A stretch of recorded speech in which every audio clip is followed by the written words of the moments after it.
everyone. I'm Natalia Bilbao, and here's what's happening in LA this week. Angelinos gathered along 3 miles of parade route for the largest LA event celebrating the life and legacy of Dr. Martin Luther King Jr. This year's parade took place on what would have been his 95th birthday, with a unifying theme, Can't Stop, Won't Stop, Heading for the Promised Land.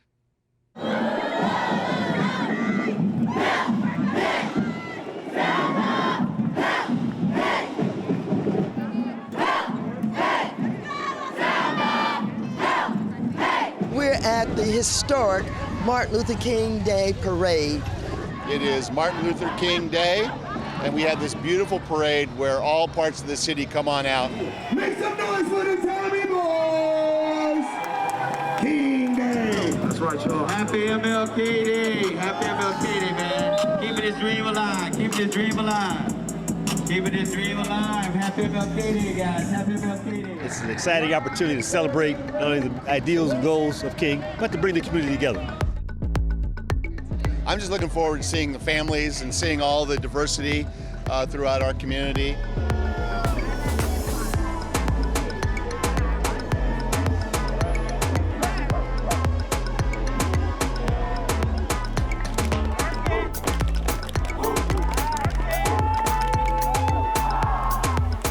I'm looking forward to the size of the parade. Every year it gets bigger and bigger. And for me, that means more people are involved, more people understand our history. His idea of freedom for all is still a potent goal to have. We know that his efforts provided inspiration, and we want to keep that spirit going. We honor Dr. Martin Luther King Jr. today, and this is a way by which we say thank you for what you did for this country. Thank you for the civil rights movement. Thank you for being the leader who gave your life, who sacrificed for justice and equality in this country. I'm looking forward to being on a float with some of my council colleagues, which really sends a great signal to our community that the legacy and the memory of Dr. Martin Luther King is important to our entire council and to our entire city.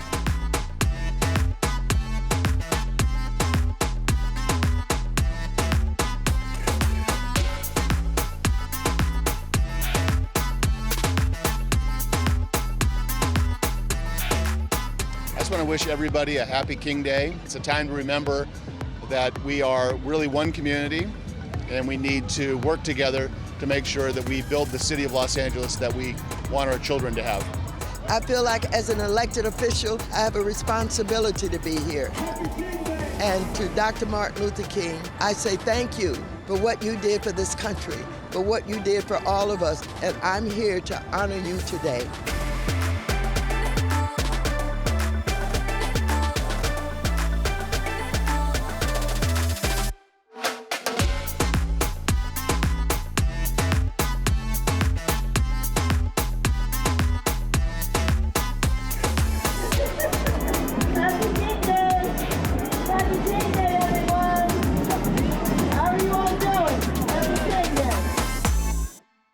By all accounts, it only lasted for 10 or 20 seconds, but the effects of the Northridge earthquake were simply devastating. Now, 30 years on from the Southland's worst earthquake, we hear from witnesses to the scene in those early morning hours. This tells the whole story in one number and one word, 6.6 quake. On January 17, 1994, at 4:30 a.m., I was actually working that day. We were driving on Crenshaw Boulevard, coming back from a fire, and actually started seeing the street signs move. I was sound asleep at Fire Station 70.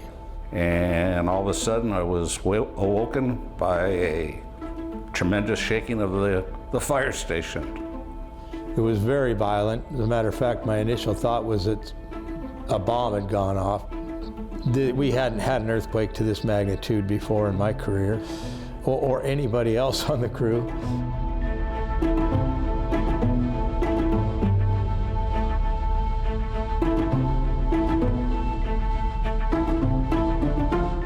We were pretty much dispatched into the valley where the epicenter was.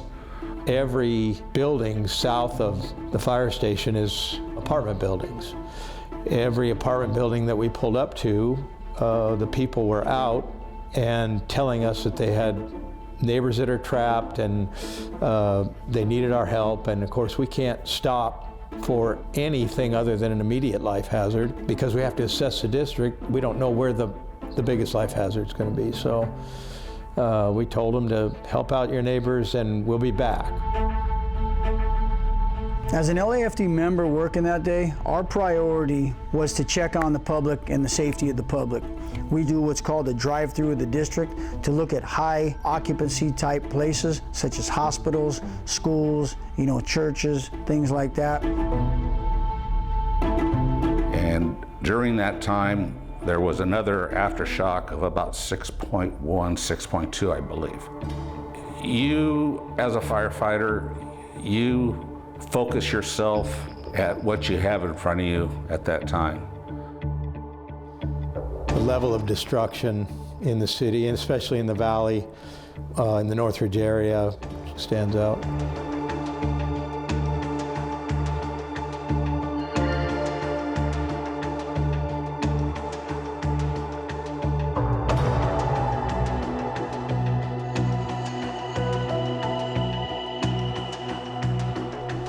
Years later, what sticks with me most is we had more firefighters on duty that morning 30 years ago during that earthquake than we do today. With less staffing, more population, with the call load going up, we have less time to train, to really train, and these type of earthquakes require extensive training and putting the time in. So we have a crisis. We need more time to train.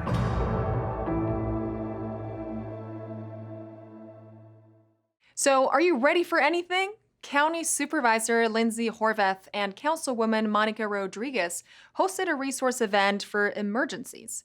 The purpose was preparation, helping everyone know what plans they can put in place for themselves and steps they can take in any type of emergency.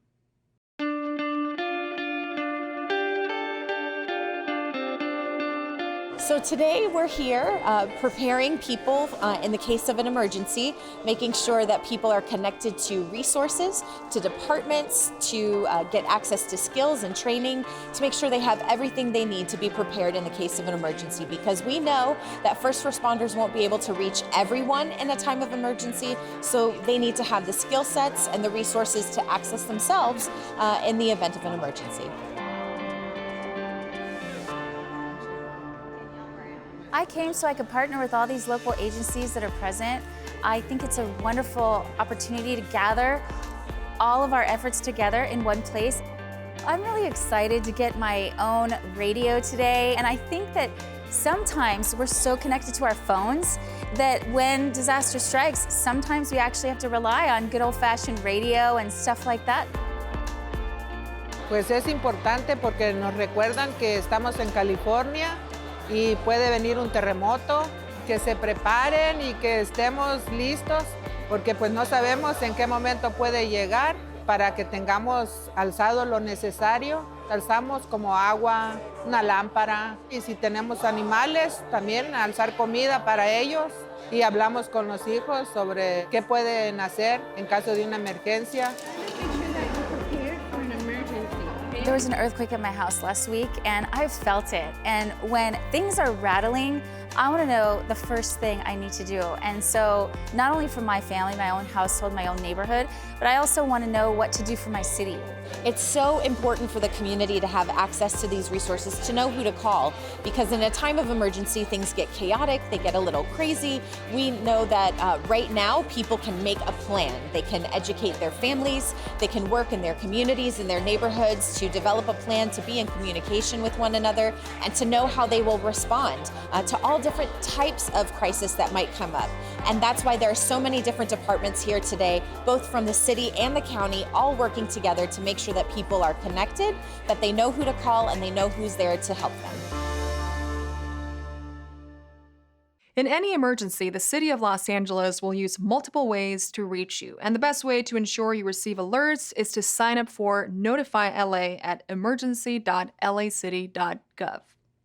Los Angeles Public Library System acquires Angel City Press. LA's participatory grant reopens for 2 repair zones, and winter safety tips from the Los Angeles Fire Department. These stories up next on City Beat.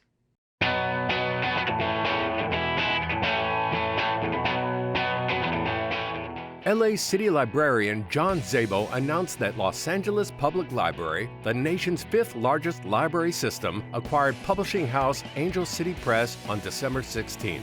Founded in 1992 in Santa Monica, Angel City Press made significant contributions to LA's cultural history, publishing many influential books on the diversity of LA. The acquisition was in the works for a couple of years and was made possible by a donation from Angel City Press co-founders Patty Calistro and Scott McCauley. Los Angeles Public Library manages 73 branches and houses more than 8 million books. For more information on Los Angeles Public Library, visit LAPL.org. The LA Repair Participatory Grant Opportunity has reopened for 2 repair zones, one in Arleta, Pacoima, and the other at Skid Row. Participatory budgeting is a process that allows community members to decide how to spend part of a public budget on programs that serve their area. Nonprofits and community-based organizations are invited to turn community-generated ideas into reality by submitting a program proposal. Proposals should be reflective of the community's ideas and indicate who will be served, how ideas will be implemented, and what will be accomplished. No new proposals for the remaining repair zones will be considered at this time, and proposals for these 2 repair zones are due by Thursday, February 1st, 2024. For more information, go to repair.lacity.gov. Los Angeles Fire Department, LAFD, has helpful winter weather safety tips for Angelenos to protect themselves from injury. LAFD recommends having a safety plan in place for cold weather, including supplies of medications, batteries, and non-perishable food items. When working outdoors, consider wearing at least 3 layers of loose clothing plus outer rain wind protection, a hat, gloves, and adequate footwear. Never heat a home with a gas stove top or oven, and always keep equipment such as generators or grills away from windows and doors. LAFD recommends not leaving pets outdoors and advises Angelenos to employ a buddy system to check on your animal when you're not home. Sign up at Notify LA for alerts specific to your area, and for more winter weather planning tips, visit LAFD.org.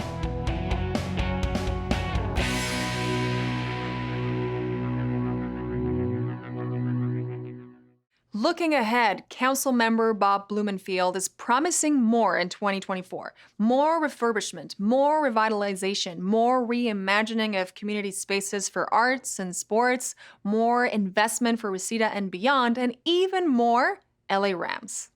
3, 2, 1, go! We've got a lot of amazing things on the docket for 2024. My Reimagine Ventura project, we just completed phase 1 of that project, where we created more parking, bike lanes, and began the process to create a sense of place along Ventura Boulevard. This next year, we'll see the design and implementation of phase 2, which will include beautification, making that project come to fruition. My Reseda Rising initiative, which is over $100 million worth of public investment into Reseda, an area that had previously, prior to me being in council, had been neglected over many years. And I vowed that we're going to invest publicly and we're going to revitalize Reseda. The signature element of that, which is a skate rink, we are breaking ground, the walls are going up. It is being constructed this very year, and it will be open this very year. Another critical project is the Reseda Theater. We got the senior housing project done, which was in the back parking lot of it, but the Reseda Theater itself, construction begins this year. It's going to be transformed into an entertainment complex where you have a theater on top and you have a food hall on the first floor that will be part of this Reseda Rising initiative. Canoga Park, my Canoga Park Arts Hub, is really taking off. That's where the Madrid Theater itself is getting almost a $14 million facelift. It is going to be transformed to a state-of-the-art theater. It is being refurbished as we speak. This time next year, we will be talking about the opening of the Madrid Theater. And then right down the street from it is what we now call the Tosco Theater. Well, that theater, we were going to lose it this last couple of years. It was going to be lost, turned into, a fast food joint or something. We were able to acquire it, rehab it, spending, a couple of $1 million, and we are having the grand opening, I'm proud to say, January 26th, this month. It will be a joyous time as we open up the new Tosco Theater. This last year, we saw the Rams publicly announce that their headquarters would be in the West San Fernando Valley, and we worked very closely with them to make that happen so that the LA Rams would truly be the LA Rams. Those fields will be built, their headquarters will be built. They're hoping to have the team practicing for this season. So that is happening, and that is happening quickly. The Rams house is now in the Valley. The West Valley is the Rams house. So there's just so many exciting things happening throughout my district. Check out my website, blumenfield.lacity.org. All of the links there to social media, as well as the contact information, are listed on the website.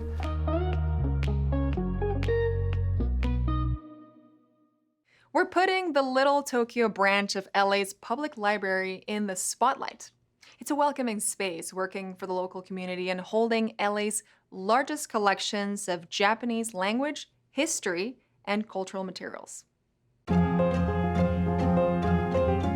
We're the support group for this, which we think is the best library in the LAPL system. We support it because it has the largest collection of Japanese language materials and the largest collection of materials in English about Japanese culture and Japanese American history.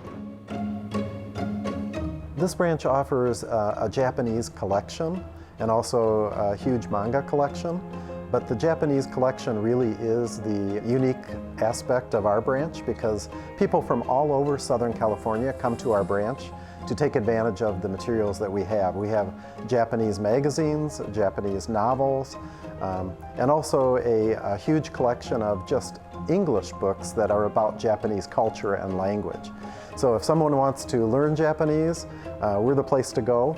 If someone wants to read Japanese, we're the place to go. So we have people come from Arcadia, from Torrance, from all over Southern California to use our resources. We started when the Bookmobile started in 1977, and so the Friends Group formed, and we would welcome the patrons. We worked while we were at the Bookmobile working to get a more permanent library. And so in 1989, we finally got one at Centenary Church. They loaned us their social hall. But finally, in 1989, we moved to an experimental branch, the Neptune building, for 10 years. And finally, hooray, we came here in 2005. So we have now been in this lovely facility.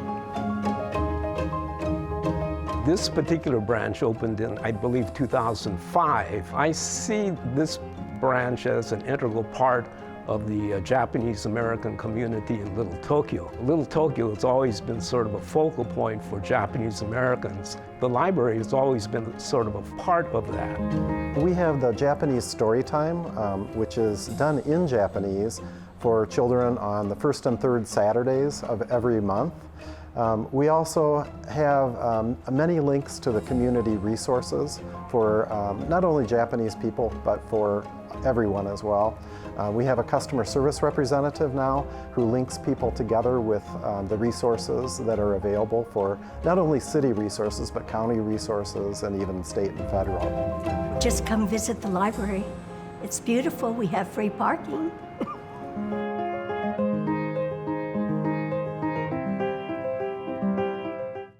In this week's feature story, Los Angeles County Supervisor Lindsey Horvath spoke to Anita Bennett about her responsibilities representing the 2 million people who live in the 3rd District. As the newest chair of the Los Angeles County Board of Supervisors, Horvath is bringing a millennial perspective to the leadership role.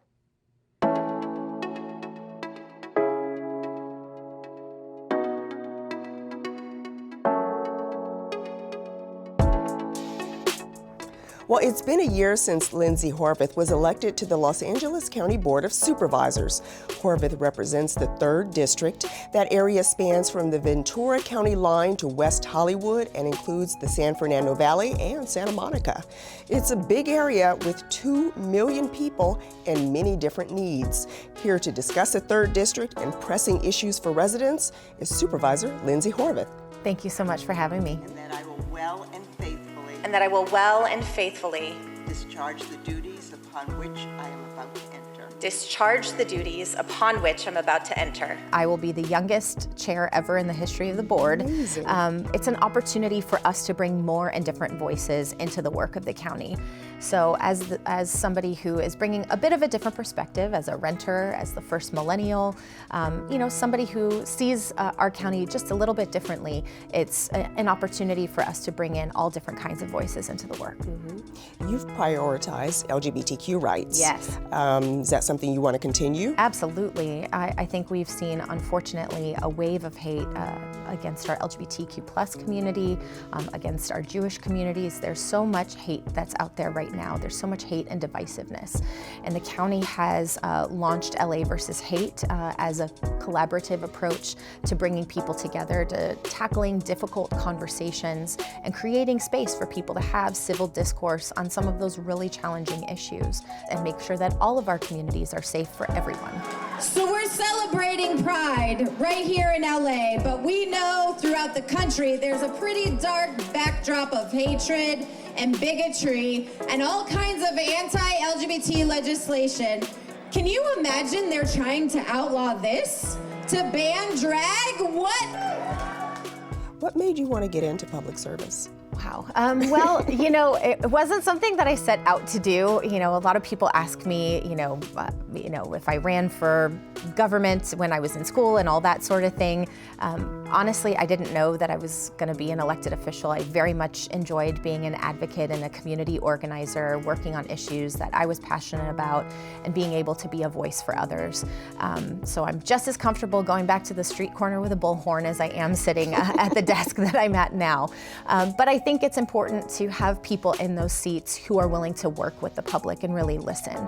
And that's what I seek to do. I'm not somebody who comes in saying I have all of the answers. In fact, I go out into the community to look for the answers in partnership with community. So if people want to get in contact with your office, how do they reach you?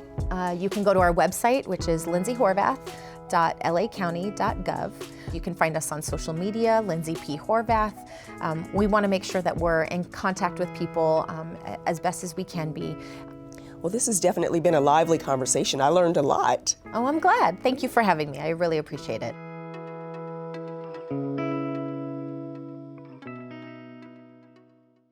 In this week's Things to Do, take in a guided Tidepool walk, celebrate Lunar New Year of the Dragon, and get dancing with Danceart at the Discovery Cube LA. All this up next on Things to Do.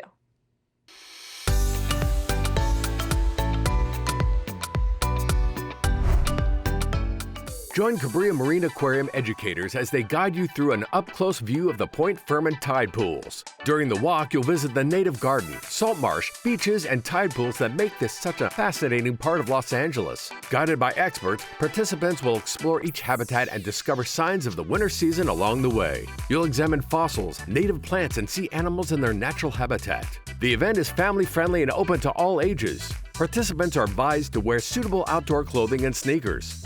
This free guided coastal walk happens Saturday, January 27th at 3 p.m. For more information, visit CabrilloMarineAquarium.org. Unleash the magic of the Lunar New Year by welcoming the Year of the Dragon at the LA Central Library. Immerse yourself in the New Year tradition of assembling festive dragon lanterns. Library staff have designed a lantern highlighting the symbolism of nobility and kindness that the Year of the Dragon brings. Be part of the illuminating lantern-making experience that symbolizes light and hope. The program begins with a demonstration of how the individual parts of the lantern are made, followed by participants assembling their own lanterns. This event is free, but registration is required. Celebrate Lunar New Year and create dragon lanterns at the LA Central Library on Saturday, January 27th at 2 p.m. For more information, go to lapl.org/events. Discovery Cube Los Angeles presents Danceart in a program of dance discovery. See beautiful performers and professional dancers for a unique modern dance event. Bonita Bike's Danceart will present 3 different dances followed by a Q&A session and a final Try Out the Moves participation with Danceart's professional dancers. Audience members will learn all about the meaning behind modern dance's approach to movement. This event is open to the public with a limited number of free tickets available to those who pre-register. You can see Bonita Bike's Danceart Company perform at the Discovery Cube LA on Saturday, January 27th at 2 p.m. For more information, go to danceart.org. And that's a look at some things to do.